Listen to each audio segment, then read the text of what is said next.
Chapter 1. The Biting.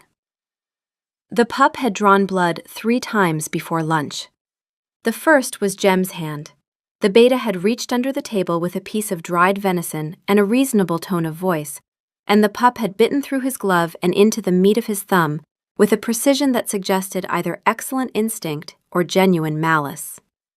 Jem withdrew his hand, looked at it, and wrapped it in his handkerchief without comment. The second was a kitchen woman who'd set a water bowl too close. The third was a council scribe who had simply been walking past and whose ankle had, apparently, caused offense. Alex Brackmore stood in the doorway of the receiving hall and assessed the situation. The pup was under the long oak table. 4 years old, approximately, though no one could confirm this because the child had not been in human form long enough for anyone to check.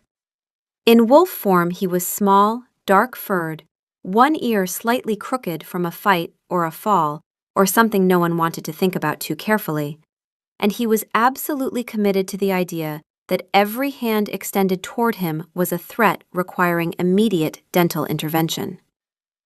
"Your Majesty," Jem said, wrapping his thumb more tightly, "allow me to present your ward." "My what?" Under the wardship charter of 1402, unclaimed packless young wolves default to the direct custody of the sitting alpha, which is you. Jem's face was perfectly neutral. "Your great-grandfather wrote it during the border wars. I imagine he pictured something more ceremonial." Alex looked at the table. A low growl came from under it. A constant, steady, surprisingly loud growl for something that weighed less than a sack of flour. "Can I repeal it?" "Certainly. The council meets next month." "The council that includes the scribe he just bit." "That's the one. I expect they'd fast-track it." "And in the meantime?" Jem tilted his head. "In the meantime, Your Majesty, you have a son." "I don't have a son. I have a liability." Alex crossed the room. He moved carefully, not slowly, because slow reads as predator being patient, and this pup had clearly survived long enough in the wild to know the difference. He moved normally, sat down on the floor 3 feet from the table's edge. The stone was cold through his trousers. He could hear Jem's breathing behind him, and farther off, the murmur of the hall staff pretending not to watch. Hours. The word arrived in Alex's chest before his brain had formed a thought. Brock, his wolf, who had spent the last 6 years of Alex's reign as a steady, manageable hum beneath the surface of competent statecraft, said it with a certainty that left no room for discussion. "Hours," Brock said again. "Small, scared. Hours. We will keep him." Alex did not respond to this. He held still and looked at the shadows under the table. 2 eyes looked back, gray-green, too bright, tracking his every movement with the focused attention of something that had learned very early what happened when you looked away. "Hello," Alex said. The pup bit him. It was fast, a dark blur from under the table, teeth closing on the heel of Alex's palm, then gone again, back into the dark. Alex looked at the marks. Shallow. 2 neat half-moons in the meat of his hand. The pup could have gone deeper and hadn't. This was a warning, not a wound. Brock, delighted. "He is testing us. This is bonding. He is learning our taste. We taste like authority and competence and—" "He bit me." "With restraints. This is trust." Behind Alex, Jem cleared his throat. "Shall I fetch the healer?" "For a bite from a 4-year-old?" 3 bites from a 4-year-old. The morning total is rising. Alex wiped his hand on his trousers and stood. The growling under the table hadn't stopped. If anything, it had settled into something almost structural, a baseline hum, like the pup had decided the world required continuous, low-grade hostility and was prepared to provide it indefinitely. "He's been through 2 foster placements," Jem said, reading from a scroll that had clearly been passed through several hands and at least 1 set of teeth. "The Hargrove pack kept him 9 days. The Dunmore pack kept him 4. Both returned him, citing, he squinted at the handwriting, temperamental incompatibility. The Dunmore report adds, bit the alpha's wife on the shin and urinated on the hearth during a formal dinner. Outstanding. The Borderland Patrol found him 3 months ago. Rogue pack collapse, the Ashwick group. Adults scattered or dead. He was the only pup recovered. Jem paused. He'd been alone for at least 2 weeks before they found him, possibly longer. He was in wolf form when they brought him in, and he hasn't chosen human form since. 2 weeks, in the wild, at 4 years old, alone. Brock was very quiet. The kind of quiet that meant, pay attention to what you're feeling right now, because it matters more than what you're thinking. There's someone, Jem said, after a pause that had gone on slightly too long. A tracker. Works the borderlands. She's handled feral pups before. She's the only person in the territory who has, actually. Why her? Jem chose his next words with the care of a man navigating a room full of breakable objects. She grew up the same way, packless, wild. She was recovered as a pup herself, 5 or 6, they think. She's been around packs since, but never settled in one. She works alone. Name: Daisy Hale. She's not what you'd call cooperative, but she knows what this is. Under the table, the pup growled at nothing, or at everything, or at the world that had taken his pack and replaced it with strangers and cold stone, and an alpha king who smelled like authority and didn't know the first thing about being small. Brock pressed against the inside of his ribs. Get the woman. Get her now. The small one is frightened and we are not enough yet. Alex ignored the yet and sent Jem to find Daisy Hale. Chapter 2. Nora. She didn't use the front gate. Jem found her already sitting on the floor of the pup's room, back against the far wall, 6 feet from where the pup had wedged himself behind a chest of drawers. She was doing nothing. Sitting with her knees up, her hands loose in her lap, looking at a point about 2 feet in front of her own boots. Breathing. Present. Still. The pup wasn't growling. How did you get in here? Jem said. Window. 3rd floor. The latch is broken. That's a 30-foot climb. 40. There's a ledge. The ledge is 6 inches wide. Plenty. Jem stared at her. She did not look like the kind of person who climbed the exterior of a king's stronghold without introduction. She looked like the kind of person who had never been properly introduced to anything and had decided the whole concept was overrated. Late 20s, lean, wiry, the build of someone who walked long distances carrying her own weight and ate when she remembered to. Dark auburn hair pulled back in a knot that had been practical 3 days ago and was now mostly a suggestion. Green eyes. Not bright green, not vivid, more like the green of river stones, flat and watchful. A thin scar along her left jaw that she'd clearly never bothered having treated properly. Freckled, weather-worn, and wearing trail-worn leather and a coat that had seen at least 2 more winters than it should have. She had positioned herself with her back to the wall, in direct sight of both the door and the window she'd come in through. Professional habit. She read rooms the way other people read books, automatically, without thinking about it, the way a tracker read ground. The king will want to. He can come here. I'm not moving. Door, window, corridor left. Flint cataloged the exits with the flat efficiency of long practice. 3 guards on this floor. The one at the east stair is slow and favors his right knee. Not that we're leaving. I'm just making conversation. Daisy didn't respond. I said, I'm just making conversation. Daisy still didn't respond. This was their rhythm. Flint talked, Daisy ignored her. Flint talked louder. Other people had consciences. Daisy had a wolf with opinions and no volume control. When Alex arrived, she didn't stand. She looked up at him the way she looked at everything, assessing first, reacting never. He was tall, that was the first thing. Taller than she'd expected, which was annoying because she'd expected tall. Broad through the shoulders in a way that said actual use, not display. Dark hair cut shorter than fashion but longer than military, a jaw that looked like it had been set against something for so long it had forgotten how to soften. His eyes were wrong for his face. Warm brown, almost gentle, the kind of eyes that didn't quite match the composure he wore, like plate armor. His wolf was close to the surface. She could see it in the way he held still.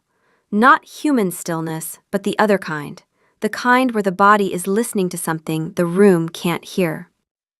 His eyes had run amber for a half-second in the hallway, and she'd caught it before he corrected. An involuntary tell, the wolf pressing forward. She filed that away. "Sit down," she said. Alex looked at her. "On the floor. You're a predator shape and a predator smell standing up. Everything about you says, I could kill you if I decided to. And this kid has been around things that decided to. Sit down." He sat. The stone was cold. This was the second time today a cold stone floor had been offered as the appropriate setting for an alpha king. Brock stirred. "She told us to sit, and we sat. I have observations about this, but I will keep them for now." "The pup's been alone how long before recovery?" Daisy asked. 2 weeks, possibly more. She nodded, didn't look at the pup. Didn't angle toward him. Just sat, talking to Alex in a low, even voice, as if the child behind the chest of drawers was weather, present, noted, not addressed directly. "He's not feral by nature," she said. "Feral by circumstance. There's a difference. A feral-born pup never had the template. You'd be building from nothing. This one had a pack. He had people who held him and fed him and let him sleep in their laps. He knows what warm feels like." Then it went away. She paused. "He's not wild. He's waiting." "Waiting for what?" "To see if you're worth trusting." She looked at him, level, unimpressed. Not hostile, just clear in the way that a window is clear. "He'll decide. You don't get to speed it up. You don't get to earn it on your schedule. You sit here and you show up and he decides, or he doesn't. You can't manage this the way you manage," she gestured at the stone walls, the tapestries bearing his family's crest, whatever this is. "A kingdom." "Sure." Alex held her gaze. Her scent reached him for the first time. Rain on stone, wood smoke, something green and sharp underneath, like crushed pine needles or the inside of a fern frond when you break it. Wild, specific. It was not a court scent. It was a scent that had never been softened by walls, and it hit him in a part of his brain that had nothing to do with statecraft. He stood too still. His breath changed. She saw it happen, the slight widening at the base of his nostrils, the arrested movement, the wolf pushing forward behind his eyes, and she looked away without acknowledging it, which was worse than if she'd reacted. Brock, very quietly. "She smells like the forest before the rain comes. I would like to know more about this." "No. I would like to know everything about this." "Absolutely not." Flint, with devastating timing. "His wolf just had a moment about your scent. You're going to pretend you didn't notice. I'm going to pretend I'm not watching you pretend. This is fine. Everything is fine." "I'll stay until he's stable," Daisy said, eating on his own, approaching you without me in the room. "Could be a week, could be 2. Then I go." "How do you know when he's ready?" "He won't need me to sit between you anymore." She said it simply, a job with an end point. "I've done this before. A pup in the gray mane pack 6 years ago. Took 11 days. Behind the chest of drawers, the pup shifted his weight. Not toward either of them, but not away. Just settling. Like someone who decided this particular set of sounds was, for the moment, not a threat. It was the closest thing to progress anyone had seen in 3 months. Daisy caught it. Alex caught her catching it. For a half-second, her face did something involuntary, something that was not assessment or wariness, but recognition. Immediate and specific. Like seeing a wound you'd once had on someone else's body. Then it was gone, and her face was flat again, and she said, "He needs quiet. Send everyone else out." And that was that. Chapter 3. The Floor. Daisy slept on the floor. Not because there wasn't a bed, there was one, pushed against the wall of the room adjoining the pups, made up with clean linens and a wool blanket. She looked at it the first night, looked at the floor, and lay down on the stone with her back against the wall and her coat as a pillow. The floor was where the pup could see her through the open doorway. The bed wasn't. That was the reason, and it was the only reason, and it was practical. The pup, through the open doorway, watched her settle. He was on his blanket behind the chest of drawers, his usual position, but his ears were forward, tracking her. She closed her eyes. She didn't sleep for an hour, she never did, first night in a new place. But she stayed still, and the pup stayed still, and by morning something had shifted that neither of them had names for. In the morning she found a heavy wool blanket folded outside her door. Thick gray wool, good quality, no note. She looked at it, looked at the cold stone floor she'd been sleeping on, and took it back to her spot. She didn't thank him. She used it every night after. On the second day, the pup ate from her hand. She did it without fanfare. Dried meat, set on her open palm, arm extended, body angled sideways so she wasn't facing him. He approached in wolf form, low, cautious, weight on his back legs ready to bolt, sniffed once, twice, 3 times, and took the meat with his front teeth. Carefully, like it might be a trick. Daisy didn't move, didn't look at him. "Good," she said to the air. "That's good." Brock watched through Alex's eyes from the doorway. "She is a miracle of patience. We should tell her. We should not. We should bring her things, offerings. What does she eat? We should find out what she eats." On the third day, the pup approached Alex while Daisy was in the room, only while she was in the room. The moment she left, for water, for the corridor, for anything, the pup retreated behind the chest of drawers, and the growling resumed with industrial consistency. "He's using you as a reference point," Daisy explained. "If I'm calm near you, you're probably not going to kill him. Give it time." "How much time?" "More than you want." On the 4th morning, Alex sat down too quickly, and the pup bit his ankle through his boot. On the 5th, he sneezed during a quiet moment, and the pup hit the far wall at speed. Brock was unbothered by any of this. "He is learning us. The biting is his language, and we are becoming fluent." "It's not a language," Alex said, examining the new holes in his sleeve. From across the room, Daisy. "What?" "Nothing." On the 6th day, attempting to replicate what Daisy did with the open palm feeding, Alex held the dried meat at the wrong angle, and the pup bit his finger instead. The meat hit the floor.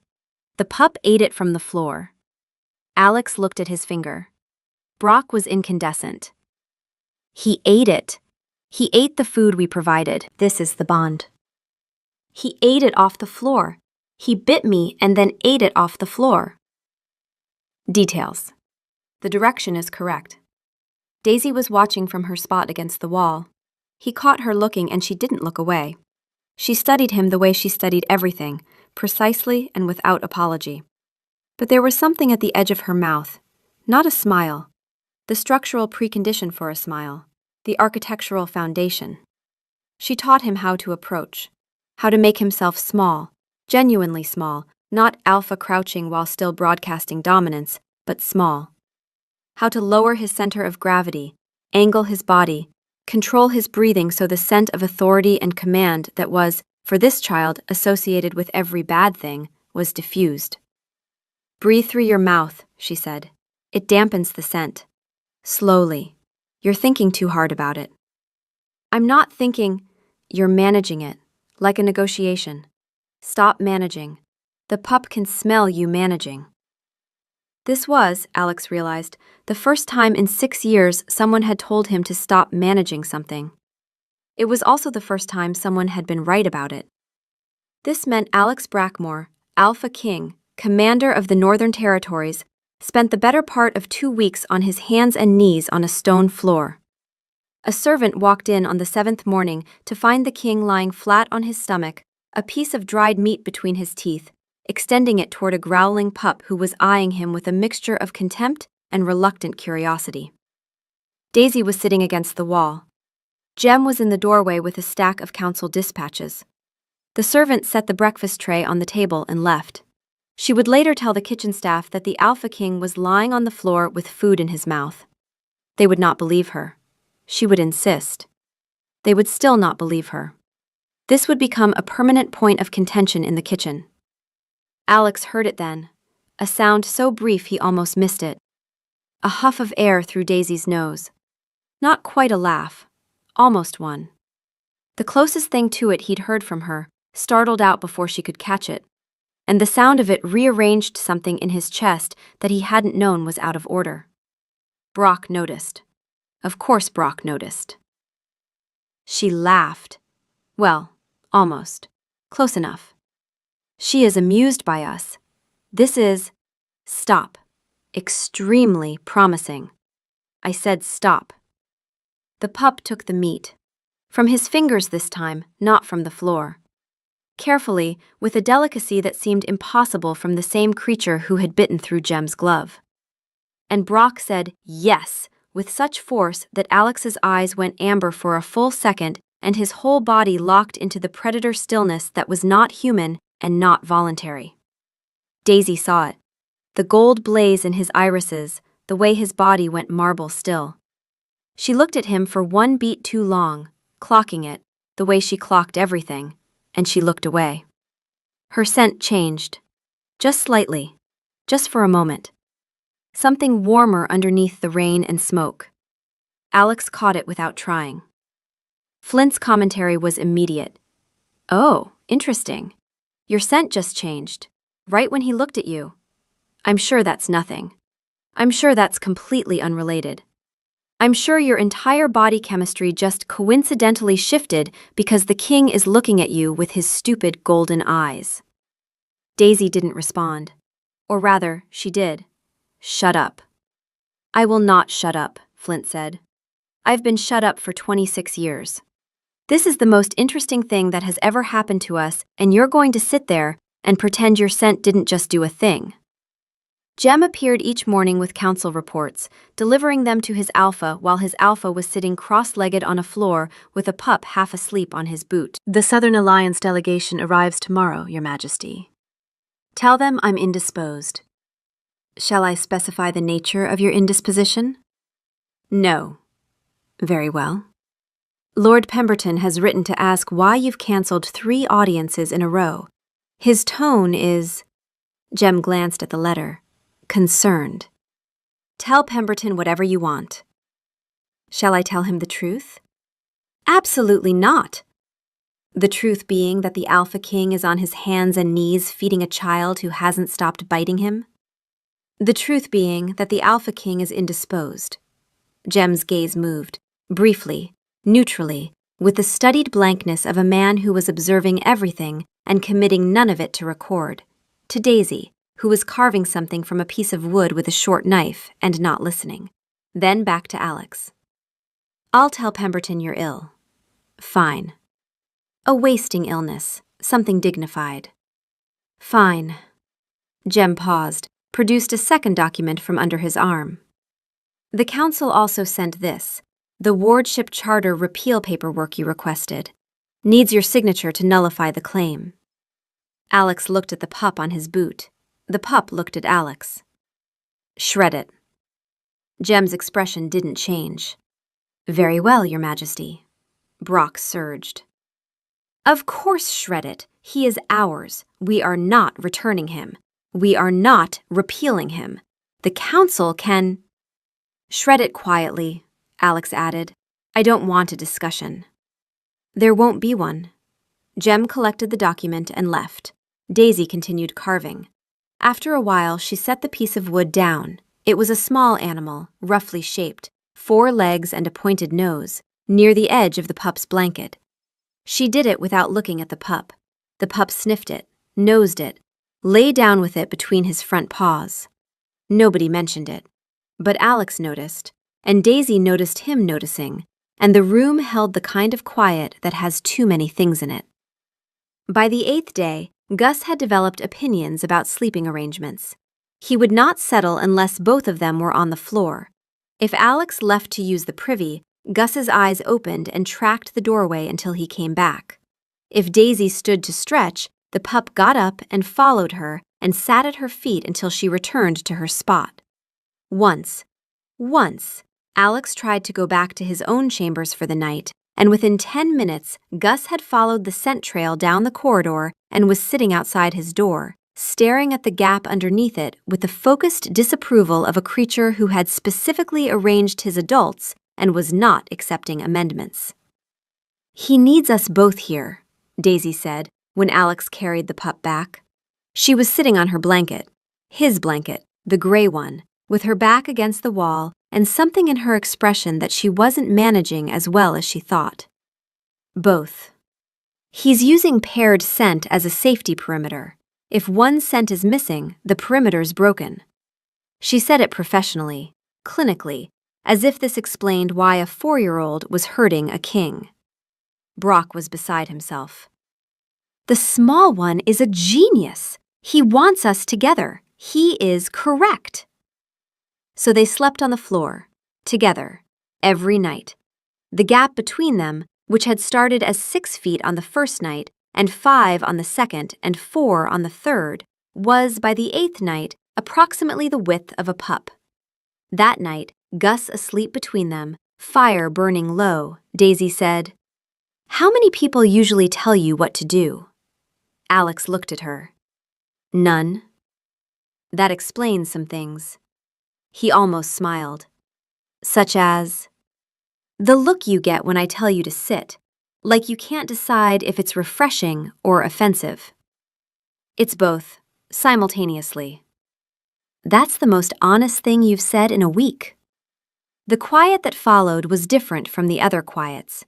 Not full of the pup, not full of duty. Just 2 people lying on a floor in the half-dark, tired and not sleeping. "Do you like it?" she said. "Being king?" Nobody had ever asked him that. Not Jem, who'd served him for 6 years. Not the council, who assumed the answer. Not the women who'd been presented to him at formal events, with that particular combination of ambition and patience that made his wolf restless. "Parts of it," he said. "Which parts?" He thought about it. Actually thought about it. The way you think about something when you're lying on a stone floor at midnight and the person asking doesn't want anything from the answer. "The parts where I know what to do, where there's a structure and I can move inside it, and the right choice is identifiable. And this," he gestured at the floor, the pup, the room, her. "None of this has a protocol." "That's the part I'd like," she said. She meant something simple, and she meant something else, and the something else sat in the air between them like heat. He turned his head. She was closer than he'd realized. The gap had been shrinking all week, and he'd been pretending not to measure it. But now, in the dark, her face was right there. The scar on her jaw, the freckles, her eyes, green going gold at the edges. Flint was not helping. "His face is right there. Look at his stupid face, it's right there. If you leaned forward 2 inches. She didn't lean forward 2 inches. She didn't catalog the exit either. 2 inches, Flint added. "I'm just saying, 2 inches. Brock was perfectly still, not narrating, not declaring. Holding his breath the way you hold your breath when something is landing and you don't want to scare it. Gus shifted in his sleep between them, made a small noise, a pup noise, a warm noise, and the moment broke gently like a wave running out of shoreline. She turned her head back to the ceiling. He did the same. Neither of them mentioned it in the morning, but the gap didn't get wider again. On the 9th morning, Alex woke up and Daisy was closer than she'd been when they fell asleep. Not touching. She wasn't touching him, and he could tell she hadn't done it deliberately, because her breathing was still the deep, slow rhythm of someone genuinely asleep. But her back was toward him, and she drifted in the night, and her hair had come partly loose from its knot, and the ends of it were resting against his forearm. And she smelled like warmth and rain and pine, and the blanket he'd left for her. He didn't move. He lay there for 8 minutes, he counted, aware of the weight of her hair on his skin, and the sound of her breathing, and the fact that this was the most undone he'd felt in 6 years of kingship. Not threatened, not uncertain, just undone. Disassembled by something as small as the ends of a woman's hair on his arm. Brock was barely breathing. Don't move. Don't move. If you move, she'll wake up, and this will stop, and I will never forgive you. She woke up. She felt the closeness instantly, tracker instinct, the awareness of another body in space, and she went very still. Flint immediately. Well, this is cozy. Your hair is on his arm. Your hair is on his arm. How did that happen? Did your hair just decide to… She sat up in one clean motion, gathered her hair, tied it back. Running away from your own hair, Flint observed. Very dignified, very professional. Your cook uses too much salt, she said, as if nothing had happened. She's been here 30 years. She's been using too much salt for 30 years. Alex sat up. Gus was between them, still sleeping, oblivious to the fact that 2 adults had just spent 9 minutes not breathing. I'll let her know. Don't. She'll poison you and I'll get blamed. This time the almost smile was real, and she saw it, and her eyes widened fractionally in the way they did when something surprised her. Not the room-reading surprise, the other kind, the kind she didn't have practice with. That afternoon, Daisy was teaching Alex the low approach again. She crouched behind him, put her hand on his wrist to correct the angle. Lower. You're still leading with your shoulder. It reads as a lunge. And her fingers closed around the inside of his wrist where the pulse ran, and both of them went very still. She could feel his heartbeat under her fingertips. It was fast. It was not the heartbeat of a man thinking about dried meat. Flint was counting. His pulse is doing a thing, a very specific thing. A thing that means… I know what it means. Do you? Because you're still holding his wrist. You've been holding his wrist for 11 seconds longer than a professional correction requires. I counted. Her eyes flashed gold, a full, unmistakable flash, Flint surging forward, and Alex saw it. He saw it from 6 inches away, her hand still on his wrist, her face still right there. Your eyes just went gold, he said. I'm aware. It's been happening more. I'm aware of that too. Is your wolf having a good time? My wolf is having the time of her life. She let go of his wrist, stood, walked to the window. But the line landed where it landed, and the ghost of it stayed in the room like smoke, and Alex looked at his wrist where her fingers had been, and Brock said, I am going to remember this moment for the rest of our life. And Alex didn't argue. On the 10th evening, the pup fell asleep between them. They were on the floor. They were always on the floor now, with the pup on his blanket in the space between them. He'd been restless, circling, pawing at the wool, standing up and lying down in the pattern of a creature who wanted something and didn't have words for it. Then he'd gone still. His breathing evened, his small body curled tighter. His nose was touching Daisy's knee. His back paw was resting against Alex's thigh. Neither of them moved. The fire crackled. Outside, wind against the stone. Inside, just breathing. Hers, his, the pup's. Alex could smell her. Not just the rain on stone and the wood smoke, but something closer, warm skin and the faint salt of tiredness and the green sharp pine that was hers alone. It was stronger this close. It was harder to not notice this close. Brock said, "Family," with the quiet certainty of something that had always been true and was only now being noticed. Alex didn't shove it down. He just let it sit there, unanswered, because answering it would mean looking at the woman next to him and saying something he didn't have words for and wasn't entitled to say. She was here for the pup. He was a job. Flint, with the exasperated patience of a wolf who had been watching this for 10 days. You're lying on a floor with a man and a child, and your heartbeat sounds like a drum solo, and you're going to lie here and pretend this is professional. You are the most stubborn person I have ever been inside of. On the 12th day, the pup approached Alex without Daisy in the room. She was in the corridor, talking to Jem about the pup's diet, and the pup came out from behind the chest of drawers and walked, in wolf form, low and cautious but moving, to Alex's knee. Sniffed his hand. Lay down. Alex held very still. His wolf was a flood of light in his chest. He didn't call for Daisy. He sat with the pup and let the moment be what it was. When Daisy came back, she stopped in the doorway, looked at Alex on the floor, looked at the pup against his leg. Her face did nothing. Her face never did anything she didn't authorize, but her hand on the doorframe tightened. Just barely. The job was almost done. Flint's voice was acid bright. So the pup doesn't need you in the room anymore. The job's almost done. We can leave soon. That's good. That's what we want. We want to leave. We definitely want to leave. I'm being sarcastic. I need you to know I'm being sarcastic.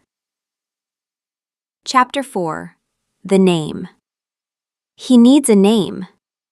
Daisy said it on the 13th day, kneeling by the pup's blanket, her hand resting on the stone near his head. She wasn't looking at Alex. She was looking at the pup with an expression Alex hadn't seen on her face before. Something softer than assessment, harder than tenderness, like a window that had been shuttered for years, opening a crack. You can't keep calling him the pup. He's not a case file. He's a person. Alex sat down, on the floor, because where else, and considered. What about Aldrich? That's an old man's name. It's a king's name. He's 4. He bites people. He doesn't need a king's name. He needs a name someone can shout across a yard without it sounding like a summons. Garrison. Daisy looked at him. The look contained entire paragraphs. It has weight, Alex said. It has 4 syllables. You want to stand in a courtyard yelling Garrison while a 4-year-old ignores you? That's the future you're planning? Brock, helpfully. What about names that mean courage or thunder or something simpler, Alex said, firmly, to both his wolf and the woman. Marcus. There's a Marcus in the stable. It'll get confusing. Confusing for whom? The boy or the horse? She almost smiled. The architecture of the smile was there. The shift at the corner of her mouth, the slight easing of the line between her eyebrows. And then it wasn't, pulled back like a hand from a hot surface. But he'd seen it. He was keeping count.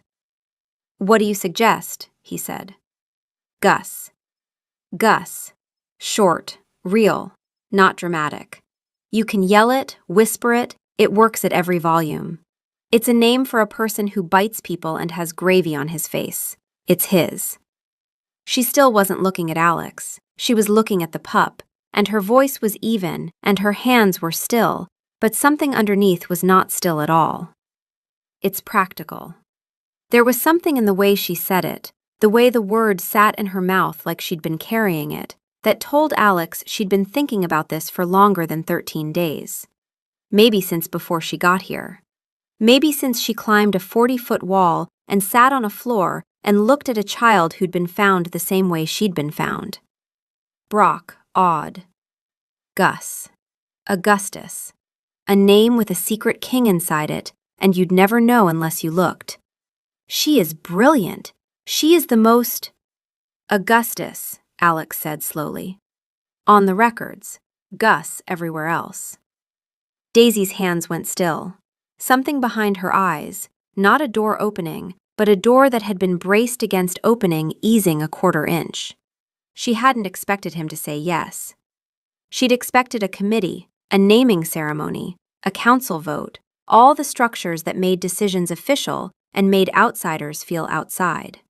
He hadn't done any of that. He'd just said yes. Gus it is, he said. Below them, Gus lifted his head. His ears swiveled forward. He looked at Daisy. He looked at Alex. His eyes were that clear gray-green that always startled, too bright for such a small face. And he shifted. Not dramatically, not with warning. One moment a dark-furred pup, the next a small boy. Dark hair sticking in every direction, bare, thin, shaking slightly, not from cold, but from the particular effort of holding a form he didn't prefer. 4 years old, give or take. Knees sharp, fingers gripping the blanket. Gray eyes enormous. He looked at them, both of them. His mouth opened. Nothing came out. He held the form for 40 seconds. Daisy counted, because Daisy counted everything. And then he shifted back, curling into a tight ball on the blanket, nose buried in the wool. But for 40 seconds, they saw him. The boy. The person inside the pup. Nobody spoke for a while. Alex's throat closed. He had spent 6 years managing crises, negotiating treaties, holding a territory together through composure and controlled authority.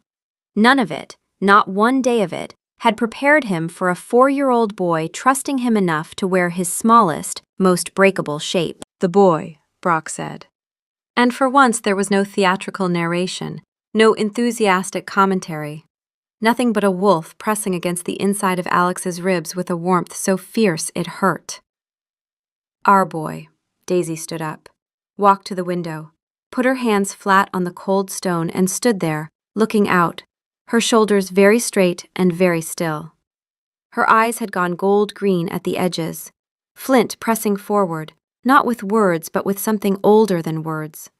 And she didn't correct it because there was nothing to correct.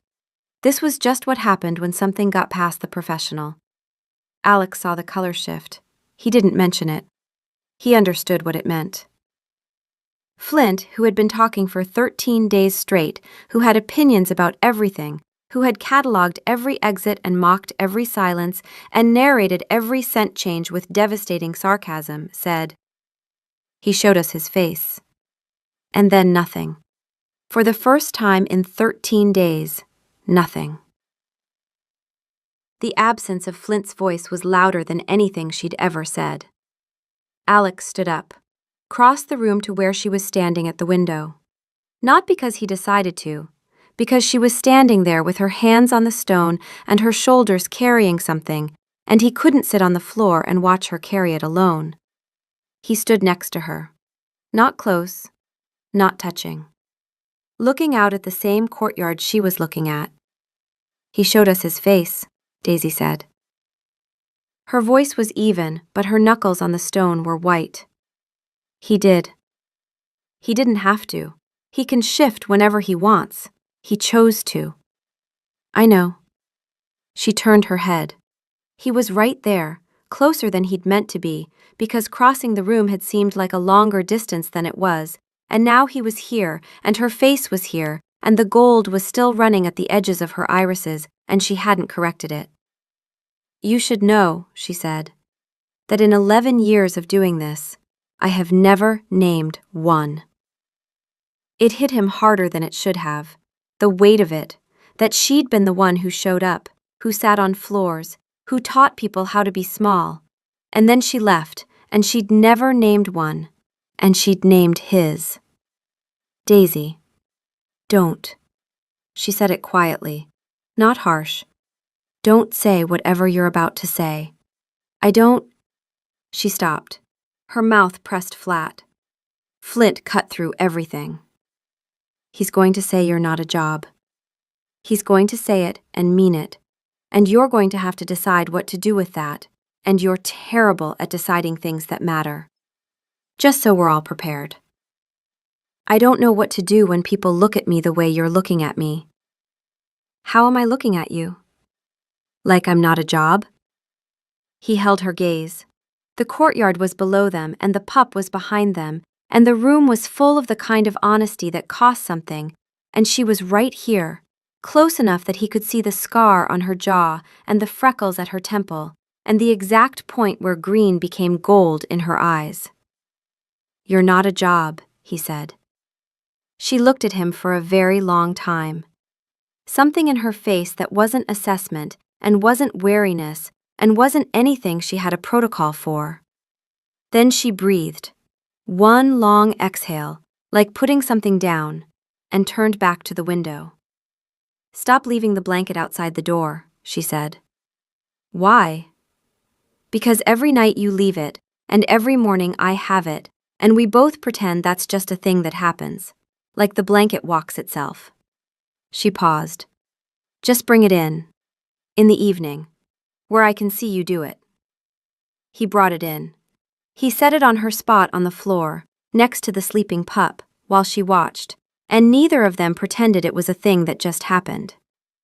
That night, the gap between them was less than a foot. Gus slept between them, with his carved wooden wolf in his paws, and Alex lay on the cold stone, listening to her breathing slow, and his arm was close enough to hers that he could feel the warmth coming off her skin without touching it, and it was the most deliberate not touching of his life. On the 14th evening, Gus fell asleep between them again. This time he shifted in his sleep, went human, small and warm and loose-limbed, and in the drowsy logic of a child's body, one hand found Alex's finger and held it, and the other found Daisy's sleeve and twisted into the fabric. They were very still. The fire was low. The room dark enough that faces were more felt than seen. Their eyes met over Gus's head. Alex's breath was careful.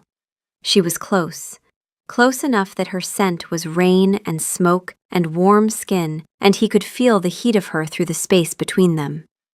Daisy looked at him. Not the professional assessment. The other one. Brock, barely a whisper. Stay, stay, stay. She looked away first, gently freed her sleeve from Gus's grip, stood. He approached you on his own today, she said from the doorway. Her voice was even, professional, without me in the room. I know. That's the milestone.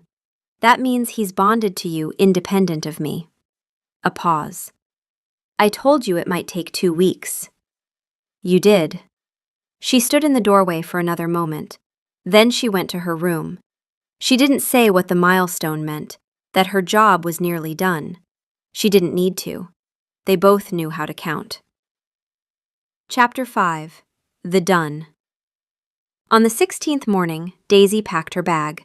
She did it the way she did everything, efficiently, without sentiment, each item in its place. Knife, flint and steel, the good rope. She folded the blanket and set it on the bed she'd never slept in. Flint was furious. Oh, are we packing? We're packing. Great. This is great. The man left us a blanket and slept on a floor for 16 days, and his wolf goes incandescent every time we walk into a room, and we're packing. You are the smartest, stupid person I have ever met. Then she went to find Alex. He was in the pup's room. Gus was lying against his leg, in wolf form, asleep. Alex was reading a council report with one hand and resting the other on the pup's back. He looked up when she came in. He's stable, Daisy said. Eating from your hand, approaching on his own, sleeping against you. He's bonded. She paused. My part's done. Alex set the report down. His face did the thing it did, the managed thing, the composure that was so practiced it looked like calm. Right, of course. A silence opened between them. It was the kind of silence that had a question in it, But the question would require one of them to say something that had nothing to do with the pup, and neither of them did. "I left the blanket on the bed," she said. "Keep it. It's yours." "It's yours. I left it for you." Another silence. This one worse. Daisy looked at the pup, at the boy she'd named, who was sleeping against the leg of a king she'd taught to sit on the floor. Gus's small chest rose and fell. His crooked ear twitched in a dream. She looked at Alex. He was watching her with the expression of a man who was not going to ask her to stay, because asking her to stay would mean acknowledging that what he wanted had stopped being about the wardship sometime around the 7th day, and that was not a thing he knew how to say. Flint had seen this coming for days. He's not going to ask. You know that, right? He's going to stand there with his stupid managed face and say, "Right, of course." And you're going to walk out that door and he's not going to stop you, because he's as bad at this as you are. You're perfect for each other, and you're both too stupid to say it. It's a job, Daisy thought. The job is done. You named his son. Flint was done with patience. You named his son, and you carved the boy a wooden wolf. And you told the king to bring the blanket in where you could see him do it, and you're calling this a job? What job? What job has you sleeping a foot away from a man every night with your scent doing a thing? What job has you lying on a stone floor counting the distance between your arm and his? I am begging you to use the brain I'm trapped inside of. Daisy didn't respond to that. "Thank you," Alex said, "for what you did for him. It's what I do." She meant the tracking, the pup work, the professional service she'd been hired for. She also meant something else, but the something else didn't have a contract attached to it, so she left it where it was. She crouched by Gus, put her hand near his head, not touching, just near. He shifted in his sleep, nose moving toward her fingers. She pulled her hand back. "He'll look for me for a day or two. Don't worry about it. He's bonded to you. He'll settle." She stood, shouldered her bag, walked out. The gate. Late afternoon, light going gold and long across the courtyard stones. Gus was there. He was in wolf form and he was sitting in front of the gate.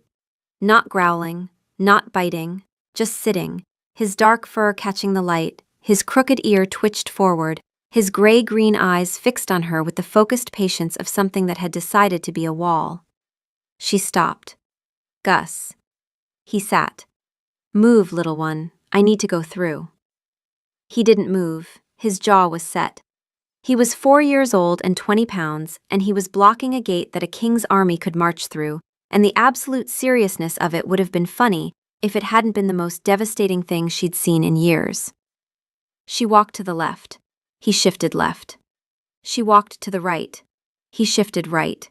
She crouched, eye level. "Alex is going to take care of you. You know that. He's good at this. Better than he thinks he is." The pup looked at her. The look said, "I know. That's not the point." She picked him up. He let her, 4 years old and 20 pounds and warm against her chest, and she was not going to think about that. She set him behind her, gently, walked through the gate. Flint's voice hit like a thrown stone. "You're walking away from a child who is sitting at a gate for you. I want you to hear that. I want you to hear how that sounds. A child, at a gate, for you." She did not look back. "And a man in a tower who won't call out because you told him it was a job, and he believed you because he's an idiot, and you're an idiot, and I am stuck inside the biggest idiot in the Northern Territories, and I can't even leave because you're the one who does the leaving." Behind her, Gus sat down in the exact same spot and didn't move. Flint didn't stop talking for the first 3 miles. Every step, every mile marker. A running catalog of everything Daisy was walking away from, delivered with the relentless precision of a wolf who had been watching for 16 days and had reached the absolute limit of her patience. The floor, the blanket, the way he looks at you when you're not looking, the way you look at him when he's not looking. The boy's hand on your sleeve, the boy's hand on his finger, the 3 of you on that floor. You're walking away from all of it, and for what? A lean-to and a dead fire and the great privilege of being alone again? Congratulations, you're free. How's it feel? By the 4th mile, Flint went quiet. Not because she'd run out of things to say, because she'd said all of them, and Daisy was still walking. From a tower window, Alex watched her cross the courtyard, pass through the outer gate, and disappear into the tree line. He didn't call out. He had no grounds.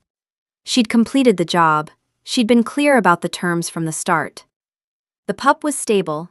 There was nothing to ask for that could be asked professionally.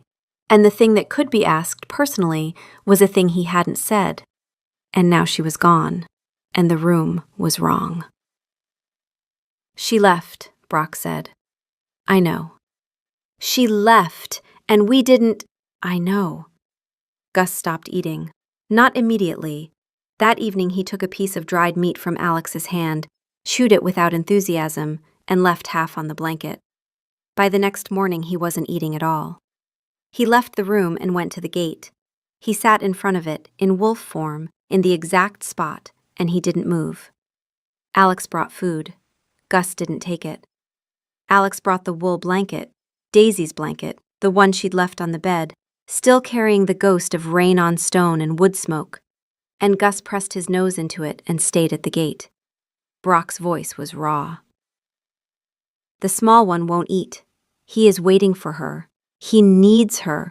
We need. She finished the job. She was clear. This isn't about the job. You know this isn't about the job. We know this. Evening. Cold stone. The courtyard empty. Alex sat next to Gus at the gate. No council robes, no composure, no managed mode. Just a man in his shirt sleeves on the cold ground. He put his hand on the pup's small head. Gus didn't pull away, but he didn't lean in either. He just existed under Alex's palm, small and warm, and refusing to eat, and refusing to move. They sat there. No words, no strategy. Just a man holding a child who missed someone, and knowing that the reason the child's person was gone was because the man hadn't said one simple thing. Stay. Not for the pup. For me. 3 words that would have changed the shape of the afternoon, and he'd said, right, of course, instead. Because saying the 3 words would have meant standing in front of a woman who read rooms like a tracker reads ground, and admitting that the Alpha King needed someone. And needing someone was not something the Alpha King did. Except here he was, on the floor, needing someone. Jem found him there, an hour past dark, stood in the torchlight and looked at his king on the ground. You could go after her. The job's done, Jem. She was clear. Jem regarded him. With the particular patience of a man who had run a kingdom around his alpha for 6 years and had a very clear picture of when his alpha was being an idiot. I wasn't talking about the job. Alex didn't answer. The torchlight moved on the stone walls. The pup breathed. She was here for 16 days, Jem said. She slept on a floor. She named your son. She carved him a wooden wolf and left it where he could find it. He paused. That doesn't sound like a job. She said the pup was stable. She didn't say she wanted to leave. Jem looked at him. Did she? No, she hadn't. She'd said, my part's done, and waited. And he'd said, right, of course. And the silence had been full of a question that neither of them had asked. Watch him, Alex said. He stood up. If he bites you, he won't. He will. Jem sat down next to the pup and picked up the blanket. Then I'll annex the eastern reach as emotional damages. Go. Chapter 6. The Staying. He rode until the road ended, and then he shifted and ran. The borderlands at night were cold, and full of sounds the wolf processed differently than the man. The crack of a branch a mile south, the river low to the east, the owl boundaries marked in silence. He ran, not as a king, but as an animal with a direction, following a scent that was 2 days faded, but still readable if you cared enough to track it through rain and rock and forest. Brock was quiet, running, focused. The wolf did not narrate, the wolf ran. He found her camp at dawn, a dead fire ring, a lean-to that was barely a lean-to, branches propped against a rock face. The kind of shelter built by someone between places. She was sitting outside it in human form, knees up, arms around them, looking at nothing in particular. She didn't look surprised to see him. She looked like she'd been waiting for something, and this was it. Or it wasn't, and either way, she'd keep sitting. He shifted back, stood at the edge of her camp, didn't enter. Breath visible in the cold air. He stopped eating, Alex said. He'll start again. He bonded to you. He's sitting at the gate. A pause. He'll settle. Give him a few days. He's sitting at the gate with your blanket, and he won't eat, and I don't think he's going to settle, Daisy. She looked at the dead fire, at the lean-to, at the borderlands stretching out behind her, cold and quiet and hers, the way they'd always been hers, because nobody had asked her to be anywhere else. I finished the job, she said. Not angry, not defensive, just factual. You hired me to get him stable. He's stable. I know. So what are you doing here? Alex sat down, at the edge of her camp. Didn't cross the fire ring. Just sat, the way she'd taught him. Low, unthreatening, present. I should have asked you to stay. She looked at him. Not for the pup, not for the job. He was not good at this. He had spent 6 years being good at managing a kingdom, and none of them had made him good at this. You said your part was done, and I said, right, of course, because I didn't know how to say the other thing. What other thing? That it stopped being about the pup around the 7th day.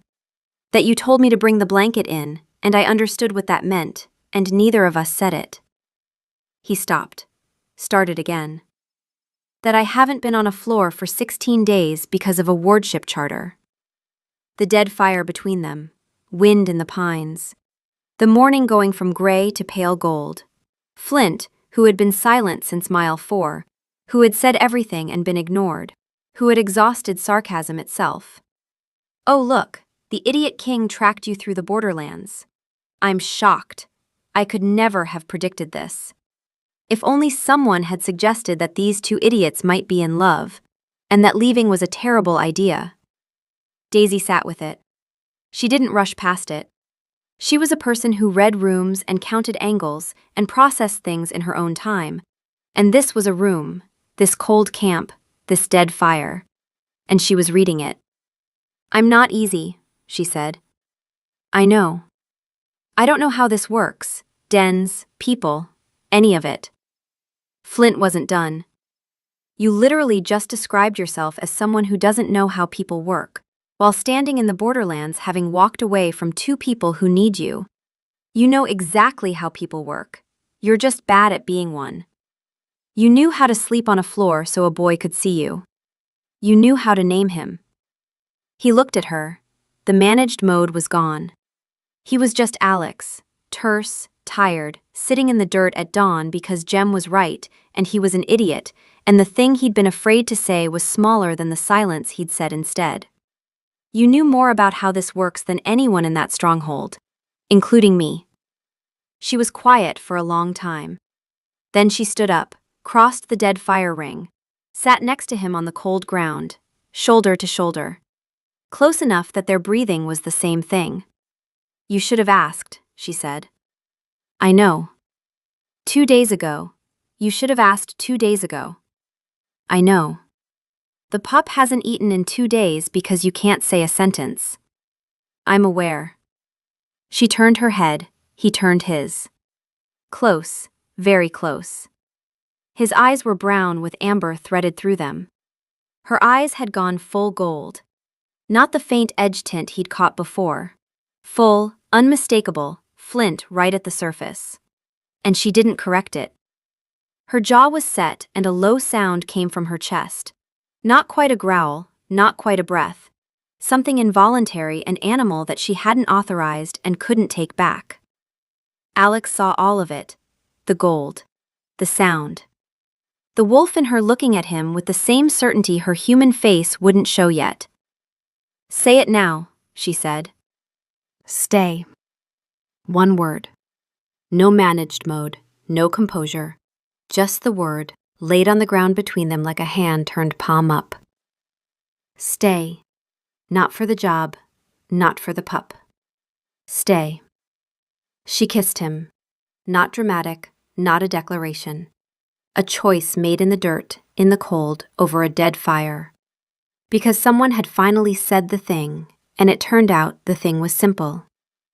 Her hand found his jaw, rough, unshaven, the jaw that had been set against something for 6 years and was, right now, not set against anything at all. And she leaned in and pressed her mouth to his like she was placing one careful foot on ground she'd been waiting to stand on. It held. His hand came up, not grabbing, not pulling, just resting against the side of her neck, his thumb at her jawline, gentle and deliberate. The touch of a man who had finally said the sentence. Brock was light. That was the only word. Light, radiant. A wolf made of warmth and the absolute absence of doubt. Yes, yes, this. Flint, who had spent 16 days cataloging every reason this was a terrible idea and every reason it was the only idea that mattered, who had called Daisy stupid in 14 different ways and been right about all of them. Finally, took you long enough, I've been screaming. For once, neither Alex nor Daisy argued with their wolves. They rode back together. The road through the borderlands, the forest, the farmland, the walls, the gate. Late afternoon, light going gold. Gus was there, still at the gate. Jem was next to him, reading a report, the pup leaning against his knee. Jem looked up, saw Daisy, looked at Alex, said absolutely nothing. Collected his report, stood, and walked away with the dignified restraint of a man who would be smug about this in private for years. Daisy crouched. Gus's head came up, his ears forward, his tail, and this was the thing that broke Alex's composure, finally, completely, in front of the guards and the gate and the gray sky, his tail moved. Once. Twice. "Hey," Daisy said. Her voice cracked on the word. She didn't fix it. "I'm back." Gus stood, all 4 feet. He looked at her with those eyes, and then he shifted. Not briefly, not in panic. He shifted because he chose to. The way she taught him everything, not by forcing it, but by showing up. A small boy, dark hair, bare feet on the cold stone. He stood on 2 human legs, wobbled, steadied, and he walked. 3 steps, unsteady, deliberate, human, into her arms. She caught him, held him, her face in his hair, her arms tight around a body that had chosen to be small and human and breakable because she was here, and that was enough. Alex stood behind them. His hand found her shoulder. Gus reached up, one small hand, and grabbed Alex's finger. The same finger, the one he always reached for. 3 people at a gate, none of them practiced at this. All of them choosing it. Brock, with a fullness that had nothing theatrical in it. Our family. Look at us. We built this. Flint, for the first time, without sarcasm, without a single angle catalogued. Yeah. 6 months later, a state dinner. Gus was wearing a formal tunic that he'd already gotten gravy on and shoes that he'd removed under the table 20 minutes into the first course. He was human today. He was human most days now, a choice he made with less effort, though he still preferred wolf form for sleeping and anything involving weather. He'd started talking 3 months in and hadn't stopped since. A damn break of opinions that made up in volume what it lacked in years. He had opinions. "The soup is wrong," Gus told Alex. "The soup is fine. It's not the soup Daisy makes. Daisy makes broth with whatever she caught that morning. This is a 5-course diplomatic, Daisy's is better. Alex looked at his son, his ward, his boy. The 4-year-old who'd bitten 3 people before lunch and was now 5 and biting no one and eating everything except diplomatic soup. And felt the particular exhaustion of a man who had faced border incursions and council coups and Lord Pemberton and found all of them less tiring than this. Gus, we do not put bread rolls in our pockets during state dinners. Gus put the bread roll in his pocket. He did it while maintaining eye contact with Alex. The audacity was architectural. He is magnificent, Brock said softly. He is exactly like her. From the doorway, a sound. Not a laugh, the structural precondition for a laugh. The architectural foundation of one, held together by willpower. Daisy was leaning against the doorframe, with her arms crossed and her scar catching the candlelight, and her green eyes full of something that had nothing professional about it. Jem walked past, saw the king negotiating bread roll sovereignty with a 5-year-old, kept walking. Gus reached up from his chair and touched the mark at Daisy's neck. Gently, curious. A child mapping his world, finding the landmarks. Does that hurt? Daisy looked down at him, at the boy who'd bitten 3 people before lunch, who'd sat at a gate and waited, who'd walked on 2 human feet into her arms because she'd come back. Not anymore, she said. She caught Alex's eye across the table. He held it. She didn't look away. Brock was still, and Flint was still, and the pup had gravy on his tunic and a bread roll in his pocket, and the 2 of them were looking at each other over his head, the way people look at the thing they built without meaning to, and can't believe is standing. Gus picked up his spoon, tasted the soup, looked at Alex with an expression of exaggerated, theatrical tolerance. Fine, Gus said, but tomorrow Daisy's making soup. Tomorrow Daisy's making soup, Alex agreed. Daisy from the doorway. I don't make soup.